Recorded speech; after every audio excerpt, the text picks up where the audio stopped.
ये जो है ये पार्ट है इंटीरियर ऑफ द अर्थ का। ठीक है, इंटीरियर ऑफ द अर्थ जब हम पढ़ रहे थे कि अर्थ के इनसाइड क्या है, कौन कौन सी लेयर है, क्या मटेरियल है, कितना टेम्परेचर हो सकता है, डेंसिटी कितनी है अंदर इंटीरियर ऑफ द अर्थ की। तो उसी में जो एक इनडायरेक्ट सोर्स है दैट इज अर्थक्वेक, है ना। तो इसमें अर्थक्वेक में हमने ये पढ़ना है कि किस तरह से अर्थक्वेक से ये पता चलता है कि अर्थ के इंटीरियर में कौन कौन सी लेयर्स है और उनकी क्या क्या डेंसिटी है और प्रॉब्ली कौन कौन से मटेरियल वहां हो सकते हैं। ठीक है, तो वो हम अर्थक्वेक से समझते हैं। तो other indirect sources include gravitation, magnetic field and seismic activity. तो सबसे पहले इसमें लिखना है कि जो अदर इनडायरेक्ट सोर्स है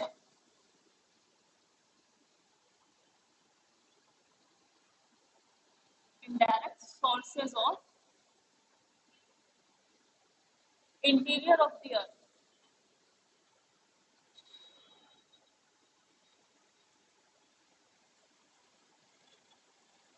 अर्थ के इंटीरियर, इंटीरियर मतलब उसकी आंतरिक संरचना, अर्थ के इंटीरियर की से रिलेटेड अदर कौन कौन से हमारे पास इनडायरेक्ट सोर्स है। फर्स्ट है that is seismic activity.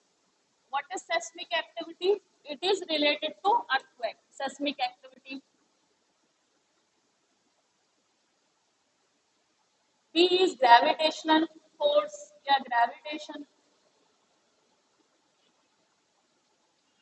Gravitation यानी गुरुत्वाकर्षण। और C is magnetic field. Magnetic field पता है what is magnetic field?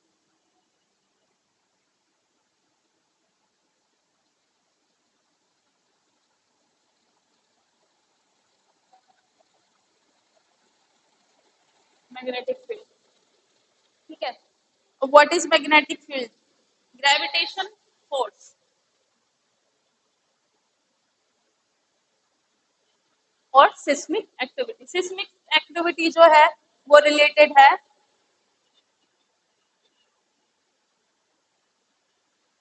Seismic activity related है अर्थक्वेक से, ईक्यू से। ठीक है, और इसको मापते हैं सिस्मोग्राफ से।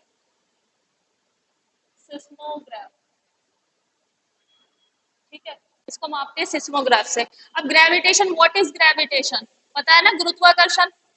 कोई चीज अगर हाथ में से गिरी तो कहाँ जाएगी? नीचे। ठीक है, वाई?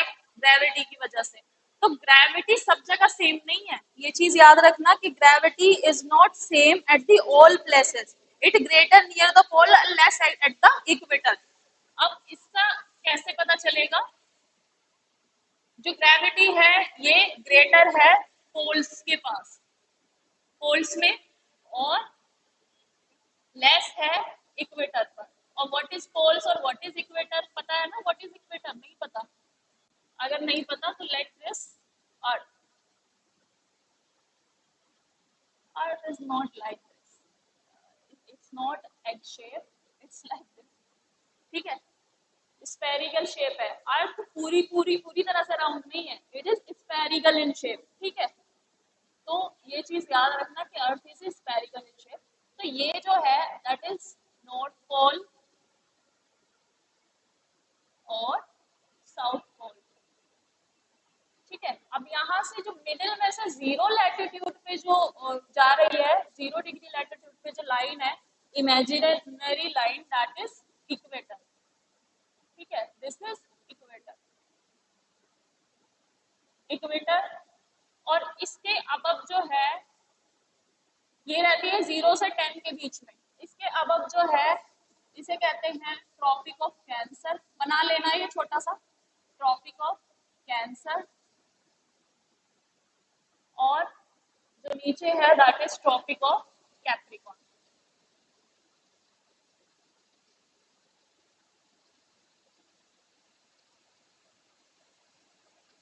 ट्रॉपिक ऑफ कैप्रिकॉर्न, ठीक है, ये 0 से 10 डिग्री के बीच में रहती है। और उससे आगे फिर ट्रॉपिक ऑफ ये ट्रॉपिक ऑफ कैंसर और ट्रॉपिक ऑफ कैप्रिकॉर्न। फिर उसके नीचे रहते हैं सब tropical zone, that is temperate zone. ये टेम्परेट हो जाएगा, टेम्परेट रीजन, ये भी टेम्परेट, नहीं यहाँ तो पोलार है, ये टेम्परेट, और ये बेटा पोलार रीजन, और ये भी पोलार।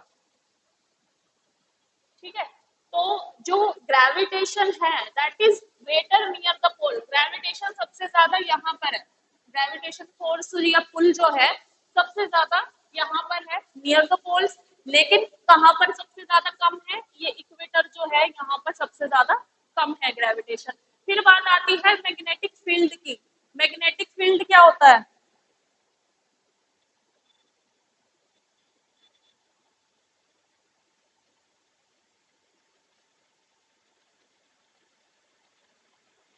ठीक है, जो मैग्नेटिक फील्ड है, मैग्नेटिक फील्ड जो है वो इसके बारे में बताता है कि जो इसका अट्रैक्शन है it is also related to gravity. ठीक है, जहाँ, हाँ मैग्नेटिक फील्ड जहाँ पे ज्यादा होगा ग्रेविटी वहां ज्यादा होगी, जहाँ पे मैग्नेटिक इफेक्ट कम है वहां पे ग्रेविटेशन भी ऑब्वियस सी बात है कम होगा।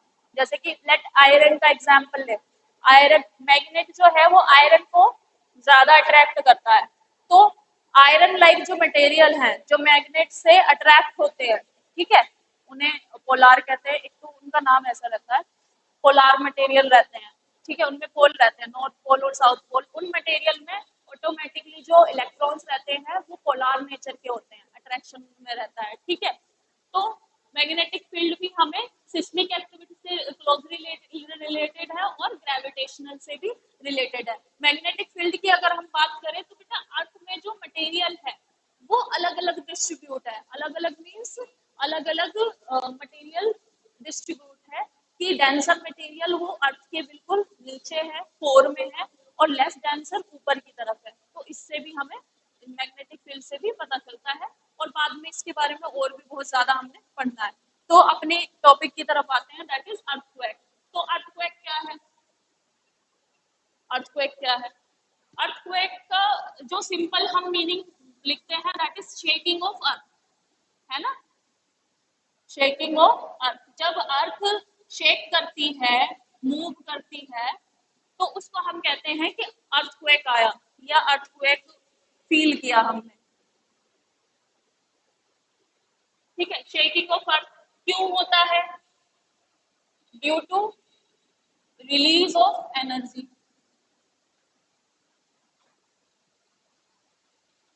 Due to release of energy, energy के रिलीज होने से होता है। ठीक है, और इसकी वजह से फिर क्या होता है? एनर्जी रिलीज हुई, एनर्जी रिलीज होने की वजह से क्या होगा? जनरेट वेव, ये क्या करता है? तरंगे जनरेट करता है, वेव्स जनरेट करता है, जनरेट्स वेव जो कि सब जगह ट्रैवल करती है, that travel in all the direction,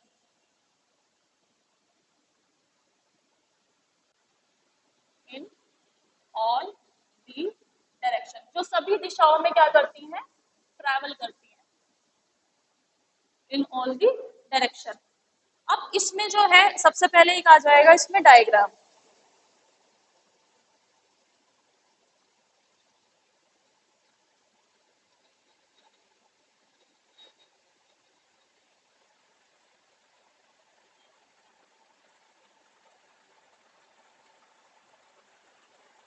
ठीक है, अब इसमें डायग्राम कैसा? लेट दिस,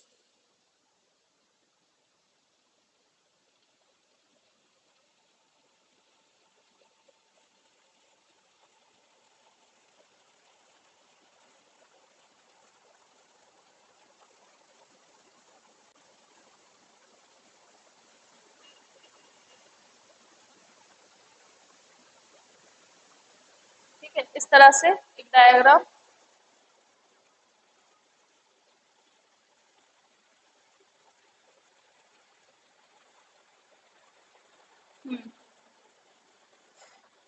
अब फॉर इंस्टेंस देखो यहाँ पे एनर्जी रिलीज हुई है, ये भूकंप जो है यहाँ पे कोई फॉल्ट क्रिएट हुआ है, यहाँ पर एनर्जी रिलीज हुई है इस वाले पॉइंट पे।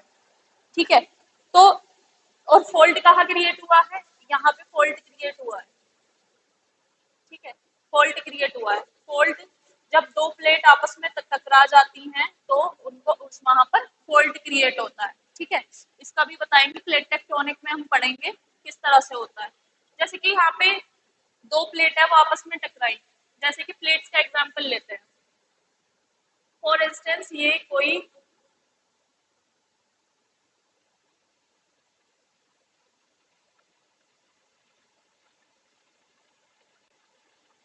ये प्लेट है कोस्टल,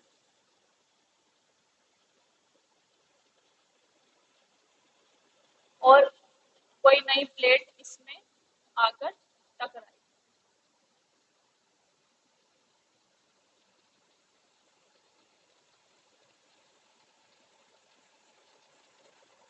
ये इसकी तरफ मूव कर रही है, फॉर इंस्टेंस ये इसकी तरफ मूव कर रही है, या ये भी इसकी तरफ मूव, तो इसे कहते हैं कन्वर्जेंस। जब दो प्लेट आपस में आके टकराती हैं तो इसे कहते हैं कन्वर्जेंस। तो मान लो यहाँ पे कन्वर्जेंस हुआ, ठीक है, ये इससे आगे टकराई, तो इसने इसके किसी पार्ट में फोल्ड क्रिएट कर दिया, इसके टकराने से यहाँ पे एक फोल्ड क्रिएट होगा, क्रैक आ गया, बीच में क्रैक नहीं आ जाता, जैसे कि कोई चीज टकराती है आपस में तो वो टूट जाती है आपस में टकरा के, फोर्स के साथ जब वो आती है। तो जैसे कि यहाँ पे फोल्ड क्रिएट हुआ, ये फोल्ड क्रिएट हुआ, तो जहां पर फोल्ड क्रिएट होगा उसके नियर जो पॉइंट होगा उसे कहते हैं फोकस, ठीक है। तो इसे समझो, जहां पे या फिर इसे क्या कहते हैं, हाइपोसेंटर, फोकस, या इसे कहेंगे हम हाइपोसेंटर। सिंपल वे में मैं बताती हूँ, हाइपोसेंटर क्या होता है, वो जगह जहां पर फोल्ड क्रिएट हुआ है, या वहां से एनर्जी, जिस पॉइंट से पहली बार एनर्जी रिलीज हुई है, वो उसे कहेंगे हम हाइपोसेंटर, ठीक है। लेकिन ये हाइपोसेंटर नीचे रहता है, ये क्रस्ट पे नहीं है। हम तो मान लो यहाँ पर है, हम इस जगह पर है, ठीक है, तो ये क्रस्ट पर नहीं है। जब इसकी जो एनर्जी है वो रिलीज होके यहाँ पर जिस पॉइंट पे सबसे पहली बार वो होंगी महसूस, उस जगह को कहेंगे एपिसेंटर। तो ये होगा बेटा एपिसेंटर। फोकस और एपिसेंटर, हाइपोसेंटर और एपिसेंटर में बच्चे कंफ्यूज हो जाते हैं कि वो फोकस और एपिसेंटर को समझ नहीं पाते। याद रखना, जहां पर फर्स्ट टाइम जो फोकस होता है वो क्रस्ट के अंदर होता है, नीचे, ठीक है। फोकस हम भी नहीं बता सकते कहाँ पर है, बस जो सिस्मोग्राफ होगा ना उस पर पता चल जाएगा कि फोकस इतनी दूरी पर है, जिस जगह पे, जैसे कि हमारे यहाँ पे दिल्ली में वो आता रहता है, ट्रेमर्स महसूस होते रहते हैं, नेपाल में भूकंप आया था, ठीक है, तो उसका फोकस कहाँ पर मिला, किस जगह पर था उसका फोकस। फोकस मतलब किस एरिया से एनर्जी रिलीज हुई है, पहली बार जहां से रिलीज हुई थी वहां पर, तो वहां पर वो अंदर उसके नीचे कहाँ पर है वो सिस्मोग्राफ पे आ जाता है कि इतने नीचे इतने डीप ये फोकस है। तो फोकस जो रहता है वो हमेशा अर्थ की क्रस्ट के नीचे रहता है, और जो एपिसेंटर है जहां पर वेव सबसे पहले महसूस होती है अर्थ के ऊपर, क्रस्ट के ऊपर, वो उसका एपिसेंटर होता है, ठीक है। अभी मैं इसमें लिखवा भी रही हूँ कि एपिसेंटर क्या होता है और फोकस क्या होता है, ठीक है। अब यहाँ से एनर्जी रिलीज हुई तो ये बेटा ऑल डायरेक्शन में ट्रेवल करेंगे, इस तरह से सब डायरेक्शन में जाएंगी ये। तो यहाँ पर जितने भी एरिया है यहाँ पर सब जगह वो होंगी महसूस। जैसे कि सोच लो ये हिमालय है, मान लो ये हिमालय है और हम हिमालय के आसपास है, तो जो नेपाल वाला एरिया है, जम्मू कश्मीर वाला एरिया है हिमालय के पास, वहां पर तो इसके झटके महसूस होंगे ही होंगे। इसकी जो वेव्स है वो दिल्ली तक भी ट्रेवल करेंगी, ठीक है, इसलिए दिल्ली और हमारा वेस्ट यूपी यहाँ तक इसकी वेव जो है वो ट्रेवल करके महसूस होती है, ठीक है। तो व्हाट इज एपिसेंटर और फोकस, थोड़ा सा लिख भी लेना कि एपिसेंटर और फोकस कहते किसे। और ये प्लेट टेक्टोनिक में तुम लोग पढ़ोगे डिफरेंट काइंड ऑफ प्लेट, तीन टाइप की प्लेट्स होती हैं, डाइवर्जेंट बाउंड्री, कन्वर्जेंट बाउंड्री और ट्रांसफॉर्म बाउंड्री, ठीक है। जैसे कि इसमें एक और, पहले तुम लिख लो व्हाट इज, पहले लिखो व्हाट इज हाइपोसेंटर। हाइपोसेंटर क्या होता है हाइपोसेंटर? ठीक है, हाइपोसेंटर के बारे में लिखो, the point where the energy is release is called focus. The point where the energy is release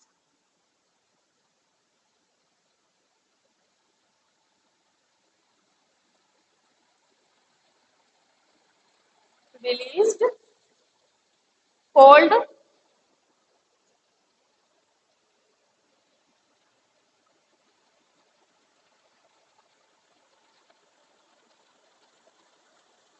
called as focus और अल्टरनेटिवली हाइपोसेंटर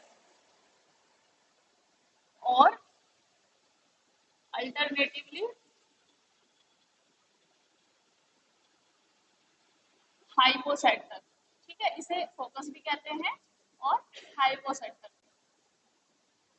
ठीक है, वह पॉइंट या वह जगह, वह स्थान या वह बिंदु जहां से एनर्जी या ऊर्जा निकल रही है, रिलीज हो रही है, उसको कहते हैं हाइपोसेंटर या फोकस। और ये हमेशा नीचे होगा, क्रस्ट के बिल्कुल नीचे। ठीक है, हमें नहीं पता चलेगा कि कहाँ पर है।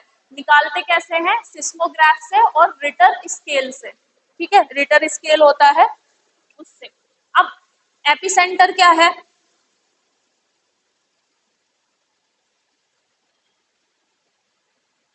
What is epicentre?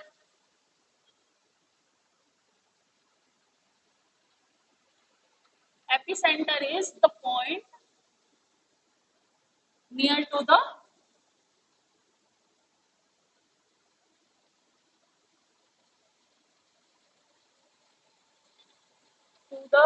focus on the surface। Surface पे वह पॉइंट on the surface।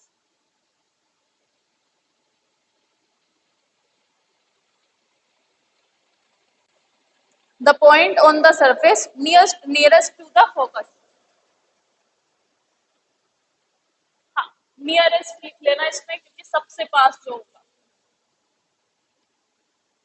ठीक है, एक बार फिर समझ लो व्हाट इज हाइपोसेंटर और व्हाट इज एपिसेंटर। इसको यहाँ लिख देती हूँ, ये हटा के, फोकस ऑन द सर्फ। ठीक है, अब इसको समझो व्हाट इज हाइपोसेंटर। हाइपोसेंटर वह जगह है या वह स्थान है जहां पर से सबसे पहले एनर्जी रिलीज हुई है। जहां से एनर्जी रिलीज हो रही है वो फोकस है। और सरफेस पे यानी कि यहाँ क्रस्ट पे सबसे पहले जहां पर एनर्जी महसूस हुई है, या फिर फोकस के सबसे पास में सरफेस पे जो स्थान है वो क्या है? एपिसेंटर। हाइपोसेंटर तो क्रस्ट के नीचे होगा, जहां पर एनर्जी निकली है, जहां से निकली है एनर्जी वो हाइपोसेंटर या फोकस। और जहां पर एनर्जी सबसे पहले महसूस हुई है, या जो स्थान या जो बिंदु फोकस के बिल्कुल पास में है, सबसे पास है, उसे क्या कहेंगे? एपिसेंटर। लेकिन फर्क क्या है कि जो फोकस है वो इनसाइड है, क्रस्ट के नीचे है, और जो एपिसेंटर है that is on the surface. ठीक है,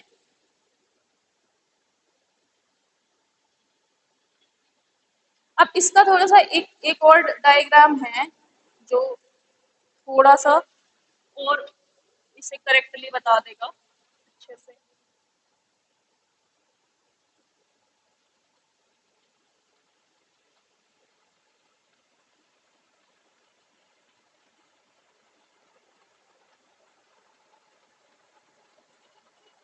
इस तरह से एक ब्लॉक बनाना, और फॉर इंस्टेंस यहाँ पर फॉल्ट क्रिएट हुआ है, इन दो प्लेट्स में फॉल्ट क्रिएट हुआ इस जगह पर। ठीक है, इस जगह पर फॉल्ट क्रिएट हुआ, तो जहां पर फॉल्ट क्रिएट हुआ और जहां से एनर्जी रिलीज हुई, यहाँ पर फॉर इंस्टेंस एक क्रैक डेवलप हो गया। ठीक है, तो ये जो जगह है इसे तो कहेंगे, ये जो क्रैक डेवलप हुआ है इसे तो कहेंगे हम फॉल्ट, ये जो है इसे कहेंगे हम फोकस। ठीक है, अब यहाँ से एनर्जी सब जगह ट्रेवल करेंगी। ठीक है, कैसे ट्रेवल करेंगी? इस तरह से।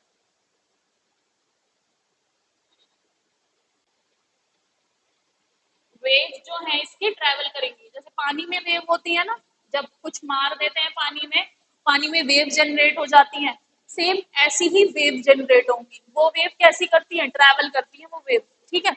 तो वेव जनरेट होंगी, तो फोकस के सबसे पास सरफेस पे जो पॉइंट होगा, सबसे पास जहां पर ये एनर्जी रिलीज होगी, उसे कहेंगे हम एपिसेंटर, ठीक है। एपिसेंटर, दोनों में बिल्कुल इजी डिफरेंस दिखाई दे रहा है। डायग्राम से भी तुमको डिफरेंस दिखाई दे जाएगा एपिसेंटर क्या और हाइपोसेंटर क्या है, ठीक है। तो the point where the energy is release is called focus at alternatively hypocentre, और the point nearest to the focus on the surface is epicentre, ठीक है। अब इससे आगे देख लेते हैं, दोनों समझ आ गए, दोनों समझ आए, कोई प्रॉब्लम तो नहीं। जैसे कि फॉर इंस्टेंस तुम देखो, वेव्स के बारे में मैं तुम्हें बताऊं, जब हम फील करते हैं अर्थक्वेक को, तो अर्थक्वेक को फील करते हैं हमें कैसा फील होता है कि सारी चीजें हिल रही हैं, सारी चीजें ऐसा लगेगा कि ये चीज अभी गिर जाएगी। तो फील कैसे होता है, जब ये वेव जनरेट करती है, मान लो एक सेंटर यहाँ दिल्ली में महसूस हुआ, या यहाँ सबसे दूर वेस्टर्न यूपी में महसूस हुआ, ये ट्रिमर्स महसूस हुए, लेकिन जिस जगह पे इसका एपिसेंटर होगा वहां सबसे ज्यादा डिस्ट्रक्शन होगा।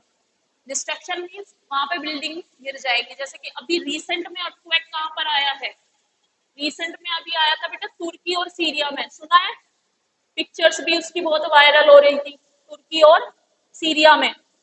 तुर्की में और सीरिया में अर्थक्वेक नहीं आया था अभी सर्दियों में, जैन फेब और जैन के आसपास, जहाँ पे बहुत सारे बच्चे दब गए और मतलब बहुत सारी कैजुअलिटी हुई है, ठीक है। हमारे इंडिया से भी हेल्प गई थी वहां पे, हमारी एनडीआरएफ की टीम गई थी, इंडिया से हमने भेजी थी, हमारी कंट्री ने एनडीआरएफ की team, national disaster management authority से जो टीम बनी हुई है इसकी एनडीआरएफ की, वो टीम भी वहां पे गई थी, उसके प्लेन से भेजी थी हमने, और हमने वहां पे हेल्प भी भेजी है। तो सबसे रिसेंट का जो एग्जांपल है दैट इज तुर्की में आया है और सीरिया में आया है, और सबसे सीवियर डिस्ट्रक्शन यहाँ पे भी हुआ है। और इसके साथ साथ नेपाल का तुम्हें पता ही है, 2008 में आया था नेपाल में, वहां पे कितना डिस्ट्रक्शन हुआ था। नेपाल का कहाँ पर था, हिमालयन रीजन के आसपास था उसका फोकस, ठीक है, हिमालयन रीजन के आसपास था फोकस उसका। और क्यों हिमालय रीजन में सबसे ज्यादा आता है, मैंने बताया था क्यों आता है सबसे ज्यादा हमारे यहाँ पे हिमालय रीजन में अर्थक्वेक। देखो ये वाला डायग्राम सबसे सुटेबल है, इसे बना लेना, ये वाला शायद तुम्हें, वैसे ये भी ठीक ही था, सिंपल ही है, समझ आया ना, ठीक है। अब हिमालयन रीजन की बात करते हैं, हमारे लिए सबसे पहले तो हमारा इंडिया, हमारे लिए क्यों इतना यहाँ पर अर्थक्वेक आता रहता है। देखो हिमालय रीजन जो है ये पूरा पर्वत है यहाँ पर, ठीक है, ये रीजन सबसे ज्यादा प्रोन है। क्यों आता है, मैंने तुमको बताया था कि Indian plate is constantly moving, Indian plate जो है वो मूव कर रही है, इंडियन प्लेट कांस्टेंट नहीं है, इंडियन प्लेट स्थायी नहीं है। ऐसा नहीं है, हमें फील तो होता है कि कुछ नहीं हो रहा, बट अंदर बहुत सारी चीजें चल रही है, क्रस्ट में बहुत सारी चीजें होती हैं। तो उसमें से एक जो चीज है, जो एक सबसे मेन जो पॉइंट है दैट इज प्लेट टेक्टोनिक में, पूरा तुम लोगों को पढ़ाऊंगी। ऐसा होता है, डिफरेंट काइंड ऑफ प्लेट होती है। प्लेट्स मतलब सरफेस, ये जो जिसपे हम बैठे हैं ना, this is a part of Indian plate, ठीक है। प्लेट्स मींस कि जो लैंड मास है कॉन्टिनेंट का, वो अलग अलग प्लेट से बना हुआ है। तो इसमें कुछ प्लेट है, एक तो होती है कन्वर्जन, कन्वर्जन मतलब दो प्लेट आपस में आके टकरा रही हैं। अब ये दो प्लेट ऐसा मतलब प्लेट मींस बड़े बड़े लैंड मास, ठीक है, लैंड मास कॉन्टिनेंट, ये आपस में, तो इसे तो कहेंगे हम कन्वर्जन प्लेट, कन्वर्जेंट। और एक होती है बेटा डाइवर्जेंट, डाइवर्जेंट कैसी होती है, जब ये मूव अपार्ट, एक दूसरे से दूर जा रही हो। और एक होती है बेटा ट्रांसफॉर्म, ट्रांसफॉर्म मतलब ये एक दूसरे को पास कर दे, पास मतलब ये इधर जा रही है, ये इधर जा रही है, ठीक है। ये कन्वर्जेंट हो गई, ये डाइवर्जेंट हो गई। डाइवर्जेंट मतलब एक दूसरे से ये दूर जा रही हैं। और ये हो गई ट्रांसफॉर्म। ट्रांसफॉर्म में कुछ नहीं होता खास, ठीक है। तो हमारी जो प्लेट है that is Indian plate. Indian plate Eurasian plate में क्या कर रही है, मूव कर रही है।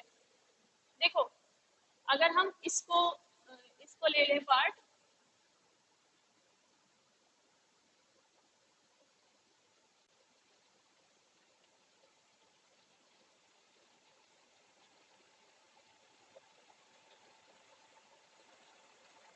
ये देखो यहाँ पे क्या है, हिमालय है, यहाँ पर हिमालयाज है।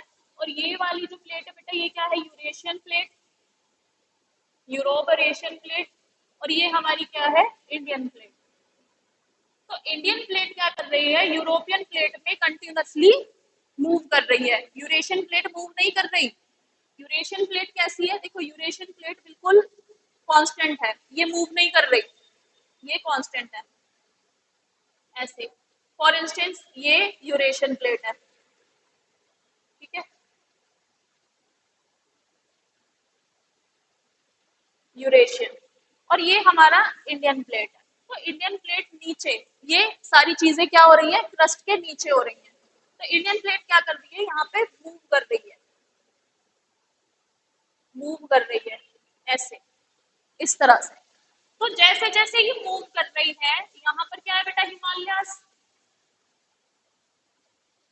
यहाँ पर हिमालय है। ये वाली चीज इमेजिन करो, ये इंडियन प्लेट है, ये यूरेशियन प्लेट है, और यहाँ पर क्या है, हिमालयाज। ये वाली चीज इमेजिन करो, ये यूरेशियन प्लेट है, ये इंडियन प्लेट है, और यहाँ पे बीच में क्या है, हिमालय। ये कॉन्स्टेंटली इसमें मूव कर रही है। अब जब कोई चीज कॉन्स्टेंटली किसी चीज में मूव कर रही है, ठीक है, और उसकी उसमें से क्या होगा, फिर एनर्जी भी तो रिलीज होगी ही जब मूव करेगी। मान लो दो कारें आपस में टकरा रही हैं, क्या होता है, कोलिजन होता है, रिलीज होती है एनर्जी, और क्या लगता है, शॉक लगता है। एक तरह से हमें क्या लगेगा, शॉक लगेगा, धक्का लगेगा, उसमें फिर कैजुअलिटी भी होंगी। सेम ऐसी ही सिचुएशन इमेजिन करो, ये कार चल नहीं रही है फॉर इंस्टेंस, और ये जो ये है, ये चल रही है। अब सबसे ज्यादा डिस्ट्रक्शन कहाँ होता है, जब दोनों मूव करती है तब तो सबसे ज्यादा, और जब सिर्फ एक मूव कर रही है तो दूसरी को सबसे ज्यादा नुकसान होगा। तो सबसे ज्यादा क्या होता है फिर, ये इंडिया जो है, इंडियन प्लेट यहाँ पे कॉन्स्टेंटली यूरेशियन प्लेट में पुल पुश कर रही है उसको, ठीक है। अब उसकी वजह से क्या होगा, यहाँ पर एनर्जी रिलीज होती है इस जगह पर, और इसकी वजह से जो हमारा हिमालयन रीजन है, दोनों साइड, ऐसा नहीं है उस साइड नहीं आएगा, उस साइड भी आता है भूकंप। जो हिमालय के उस पार कंट्रीज हैं, जैसे कि हम इसका एग्जांपल ले लें चाइना का, तो इधर इधर भी आता है भूकंप, लेकिन ज्यादा किस बेल्ट में आएगा, इस बेल्ट में, ठीक है। कहाँ पर सबसे ज्यादा भूकंप आते हैं, हिमालय में, ये हिमालयाज है, यानी पर्वत। तो जेएनके के पीओके वाले रीजन में आया था अब से 2-3 साल पहले, बहुत ज्यादा कैजुअलिटी हुई थी वहां पर भी, ठीक है। और क्रैक डेवलप हो गया था, सड़क के बीचों बीच क्रैक हो गई थी सड़क बीच में, मतलब वो जगह हट गई थी। हाँ, ऐसे चीजें होती हैं। तो ये इमेजिन करना, this is Indian plate and Eurasian plate. Indian plate constantly 2 centimetre per year के हिसाब से मूव कर रही है, ठीक है, मतलब मूवमेंट इस प्लेट का ज्यादा है। पहले क्या था, ये एक ऑब्जर्वेशन थी कि हम क्रस्ट पे हैं, अर्थ मूव नहीं कर रही, अर्थ एज इट इज है। लेकिन एक साइंटिस्ट, एक ज्योग्राफर थे, दैट इज अल्फ्रेड वेगनर, उनका नाम है, जर्मन के एक ज्योग्राफर हैं, उनका नाम है अल्फ्रेड, क्लाइमेटोलॉजिस्ट थे वो, उनका नाम था अल्फ्रेड वेगनर। वेगनर ने ये कहा था कि ये जो कॉन्टिनेंट है, ये मूव कर रहे हैं, ठीक है। उन्होंने अपनी थ्योरी भी दी थी, कॉन्टिनेंटल ड्रिफ्ट थ्योरी, ठीक है। कॉन्टिनेंटल मतलब कॉन्टिनेंट जो है अभी जहाँ पे है ना, ये पहले यहाँ नहीं थे। जैसे कि इंडिया का एग्जांपल लो, इंडिया पहले कहाँ था, अंटार्कटिका में, जिसके बारे में हम कल पढ़ रहे थे ना, अंटार्कटिक ब्लड फोल्ड, वहां पर था ये धीरे धीरे ये प्लेट मूव करके प्रेजेंट में यहाँ आई है, ठीक है।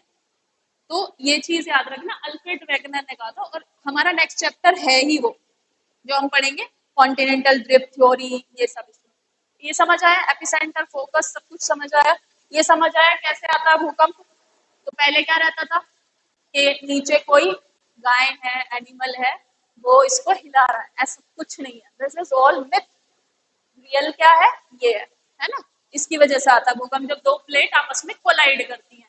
यहाँ पर भी आएगा भाई, जब आपस में टकराएंगी तब भी आएगा, और जब एक दूसरे से दूर हो जाएंगी तो तब भी आएगा। ठीक है, एक दूसरे से जब दूर जाती हैं प्लेट्स, जैसे कि चलो उसका कॉन्टिनेंटल ड्रिफ्ट में ही एग्जांपल दूंगी मैं, तुमको ज्यादा कंफ्यूज नहीं करना। अब इस अर्थक्वेक में बेटा वेव्स निकलती हैं। अभी हमने इसमें लिखा था ना, कौन सी, यही यही वाला डायग्राम देख लेना।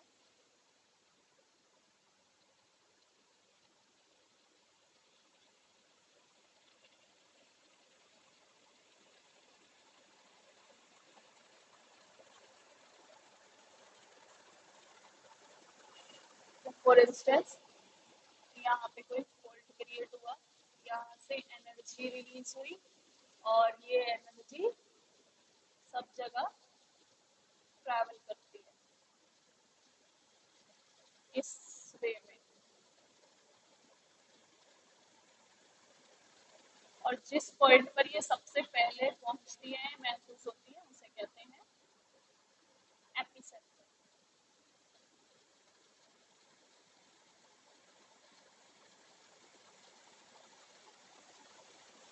एपिसेंटर और हाइपोसेंटर। ठीक है, अब ये जो वेव निकलती है दो टू टाइप्स की होती हैं।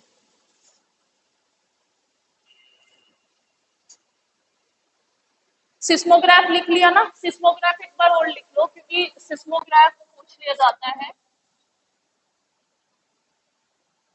सिस्मोग्राफ क्या होता है? सिस्मोग्राफ ये अर्थक्वेक की जो वेव्स होती है उनको मेजर करता है। ठीक है,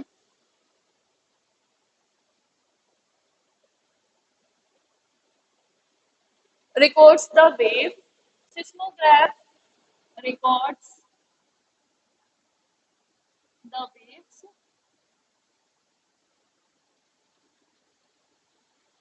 reaching surface of the earth.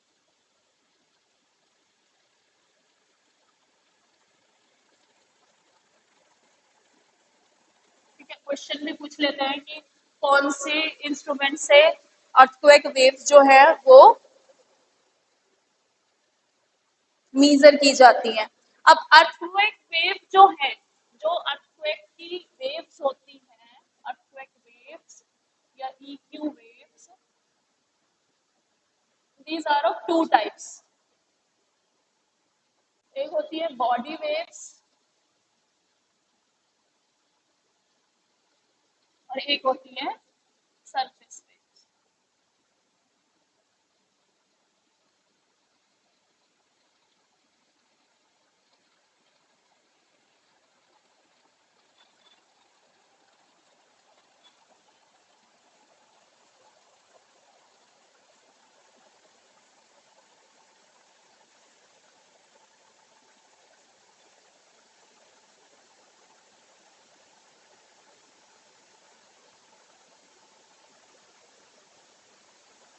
Body waves और सरफेस वेव्स।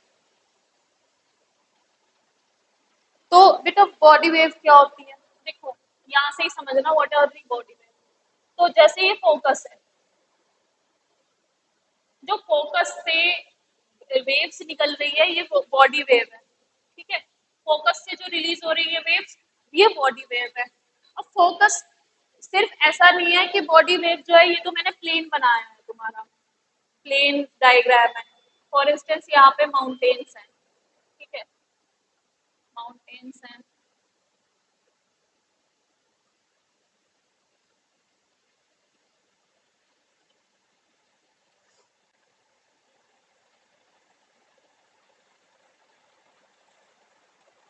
यहाँ पर फोकस है, फॉर इंस्टेंस यहाँ पर क्रैक हुआ है।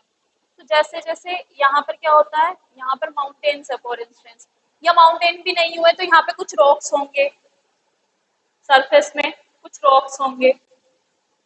तो बॉडी वेव जैसे ट्रैवल करती हैं फोकस से, ये इन रॉक से जब टकराती हैं तो ये new set of waves generate करते हैं, जिन्हें हम कहते हैं सरफेस वेव। Surface wave. तो जो निकली हैं इनको तो कहेंगे हम बॉडी वेव्स। फोकस के पास से जो निकली हैं दैट इज बॉडी वेव्स। और बॉडी वेव जब रॉक से टकराती हैं, जो अंडरलाइंग रॉक्स हैं, इन रॉक से जब ये टकराएंगे, यहाँ पे कोई माउंटेन होगा, अंदर रॉक्स होंगे, तो ये जो new set of waves generate करती हैं दैट इज सरफेस वेव।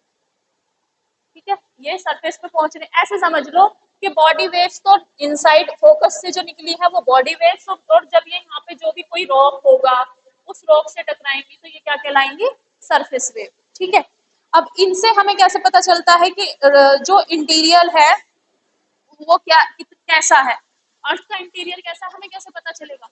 तो ये वेव ऐसी नहीं है कि सभी चीजों से जनरेट हो, सभी रॉक्स में जनरेट हो। ठीक है, ये कुछ कुछ चीजों में ट्रैवल करती हैं, जैसे कि कुछ वेव तो हैं जो सॉलिड लिक्विड गैस तीनों में ट्रैवल करती है, और कुछ हैं जो इन तीनों में ट्रैवल ही नहीं करती। हाँ, जो वैक्यूम में ट्रैवल करती है, वैक्यूम मतलब when there is no gas, no liquid और नो ये सॉलिड, किसी में ट्रैवल नहीं करती। तो body wave interact with the surface rock generate new set of waves called surface wave. ठीक है, इसको ऐसे ही समझना। बॉडी वेव्स हो गया, body waves are generated due to release of energy at the focus. तो बॉडी वेव्स में लिखो सबसे पहले what are the body waves.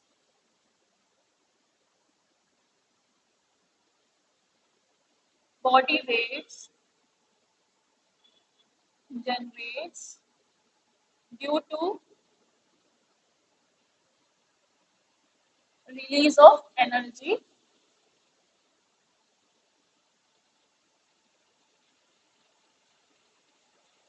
body waves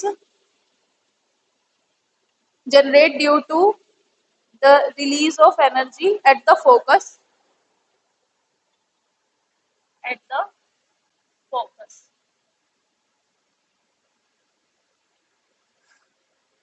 ठीक है, body waves are generated due to release of energy at the focus and move in all the direction. और ये सभी डायरेक्शन मूव करती है, जैसे कि डायग्राम में भी पता चल रहा है सभी डायरेक्शन में मूव कर रही है। And move in all the direction.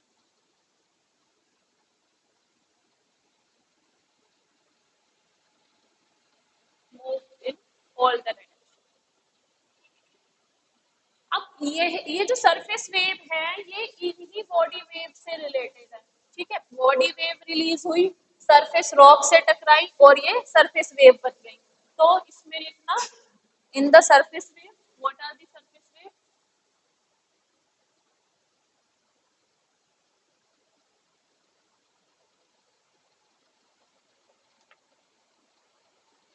तुम्हारे नोट्स इसी में तैयार हो जाएंगे, तुम्हें कुछ और पढ़ने की जरूरत नहीं पड़ेगी। Surface waves.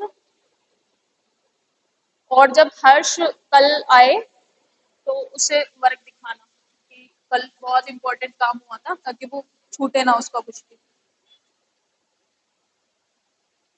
The body waves interact with the surface rocks and generate new set of waves.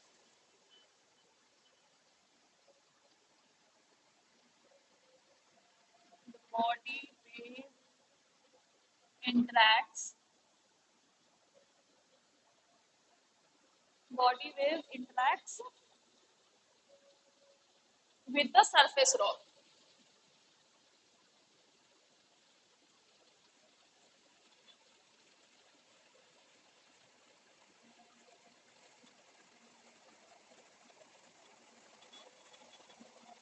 Surface rocks and generate new set of waves. And generates new set of waves.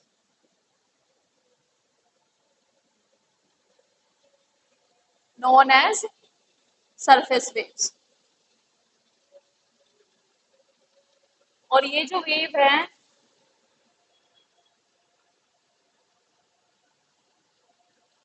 these waves move along the surface. ये surface के along move करती हैं और इनकी जो velocity है, ठीक है, इनकी वेलोसिटी चेंज हो जाती है जब ये अलग अलग मटेरियल में ट्रेवल करती है, ठीक है, अलग अलग डिफरेंट वेलोसिटी की मटेरियल में ट्रेवल करती है। और the denser the material the higher the velocity, इसमें ये भी लिखना कि जितना मटेरियल डेंस होगा उतनी ही वेलोसिटी हाई होगी। The denser the material the higher the velocity,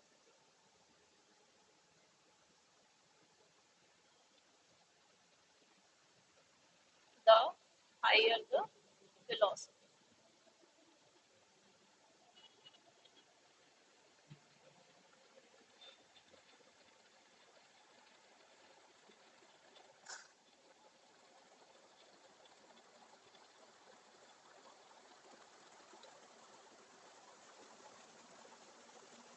ठीक है, अब ये जो वेव्स हैं ये दो टाइप की होती हैं, पी वेव और एस वेव।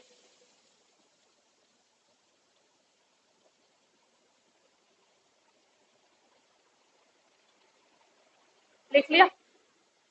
लिख, ठीक है। अब बॉडी वेव समझ आया क्या है? बस कुछ कंफ्यूज करने वाला नहीं है। बॉडी वेव्स क्या है? जो फोकस है, फोकस से जो रिलीज होती है एनर्जी वो बॉडी वेव की फॉर्म में होती है। और जब ये किसी भी रॉक से टकराती हैं, बीच में कोई भी मटेरियल, कोई भी रॉक होता है, उससे जब ये टकरा जाती हैं तो ये किसका रूप ले लेती है? सरफेस वेव का।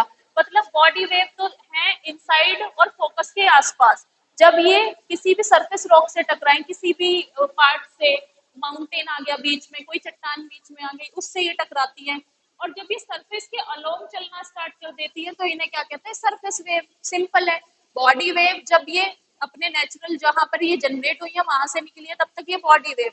जब किसी अंडरलाइन रॉक से टकरा जाती हैं उसके बाद जब ये जनरेट होकर सरफेस पे आती है तो इन्हें सरफेस वेव कहते हैं। ठीक है, तो ये सरफेस वेव जो है, बॉडी वेव जो है, ये दो टाइप की होती हैं, P wave and S wave. Body waves जो है ये दो टाइप की होती हैं, पी वेव और and S waves. P waves and S waves.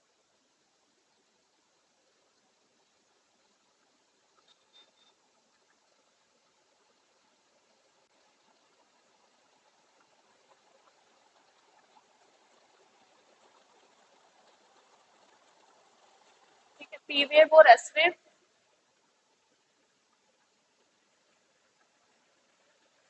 P wave move faster,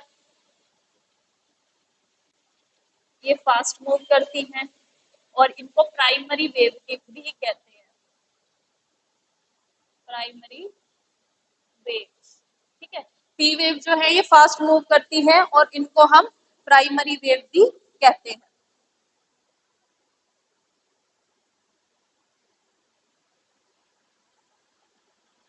ठीक है, और पी वेव जो है ये किस किस पे ट्रैवल करती है? ये साउंड वेव की जैसे ही ट्रैवल करती है। These are similar to sound wave.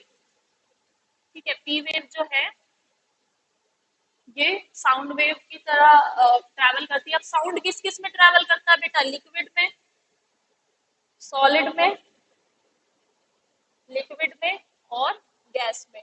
बिना मीडियम के साउंड ट्रैवल कर सकता है? अगर बीच में कोई मीडियम ना हो तो साउंड ट्रैवल कर सकता है? Sound means voice. तुम मुझे कैसे सुन पा रहे हो? किस क्या मीडियम है? हमारे बीच में कोई मीडियम है?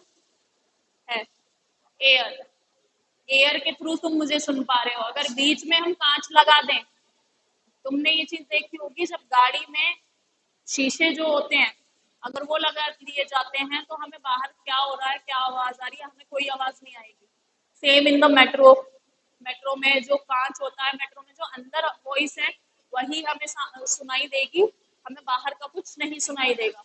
और अब कुछ ऐसी भी कार आ रही हैं, एसयूवीज, कुछ रोल्स रॉयस है, कौन सी कार है वो, पता नहीं क्या नाम है उसका, क्या नाम है, one of the Rolls Royals, हाँ जो भी है, अजीब सा ही नाम है। तो उसमें तो ये है कि तुम बैठे हो, जो तुम्हारा एनवायरनमेंट है बस वही तुम फील कर सकते हो, बाहर तुम्हें कुछ भी हुआ है तुम्हें पता भी नहीं चलेगा। तो क्या है उसका वो, किस बेसिस पे है? साउंड वेव जो है ये सॉलिड, लिक्विड और गैस में ट्रेवल करती हैं और अगर सॉलिड लिक्विड गैस इसमें मीडियम नहीं है तो ये ट्रैवल नहीं कर सकती। जैसे कि तुम अंतरिक्ष में, स्पेस में जाओ, स्पेस में तुमको एक दूसरे से बात करने के लिए क्या चाहिए, तुम्हारे जो इंस्ट्रूमेंट है वो चाहिए, ठीक है, अपने इंस्ट्रूमेंट से ही बात कर सकते हो। आप पास में ऐसे बैठे हैं ना, हम बात नहीं कर सकते, क्यों, बीच में एयर है ही नहीं, वैक्यूम है, वैक्यूम मीन्स कुछ नहीं, मीडियम नहीं है, ठीक है, दैट इज खाली, वैक्यूम मीन्स खाली, कुछ नहीं है। तो साउंड वेव की तरह पी वेव्स भी कैसी हैं, सॉलिड, लिक्विड और गैस में ट्रैवल करती है, ठीक है, ये इनकी तरह है, ये साउंड वेव की तरह सॉलिड, लिक्विड, गैस में ट्रैवल करती हैं। और जो एस वेव है, एस वेव थोड़ी देर बाद आती है। प्राइमरी वेव, पी वेव को प्राइमरी वेव इसलिए कहते हैं कि ये पहले आती है, ये वाली जो वेव्स है ये फर्स्ट आ जाती हैं, बहुत ये फास्टर होती हैं और सरफेस पे सबसे पहले ये वाली वेव्स आ जाती है, तो इनको प्राइमरी वेव कहते हैं। और जो एस वेव है ये थोड़ी देर बाद आती है, मतलब कुछ टाइम लगा के। तो S wave arrive at the surface with some time, they arrive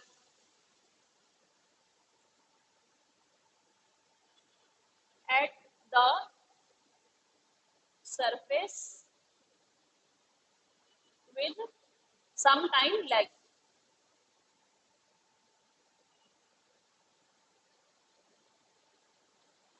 मतलब कुछ टाइम बाद आती हैं,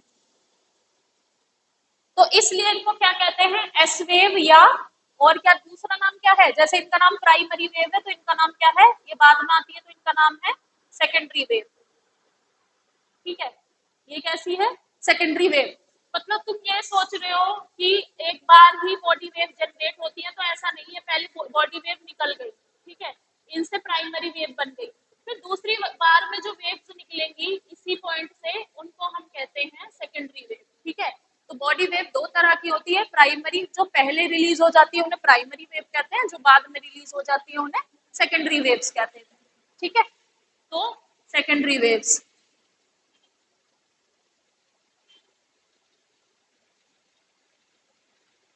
और सेकेंडरी वेव का जो है वो एक इम्पॉर्टेंट फैक्टर ये है कि बेटा ये ओनली सॉलिड मटेरियल में ट्रैवल करती हैं, ये और किसी मीडियम में ट्रैवल नहीं करती, ये सॉलिड मटेरियल में ही ट्रैवल करती हैं। इसमें लिख लेना कि they only travel in solid, ठीक है। अब इससे हमें क्या पता चलता है, ये जो इनका कैरेक्टर है सॉलिड मटेरियल में ही ट्रैवल करती हैं, इससे हमें पता चल जाता है वेव्स के थ्रू कि कहाँ पर कितना मटेरियल सॉलिड है, उसकी डेंसिटी कितनी है ना, इंटीरियर ऑफ अर्थ के बारे में हमें इस तरह से पता चलता है, ठीक है।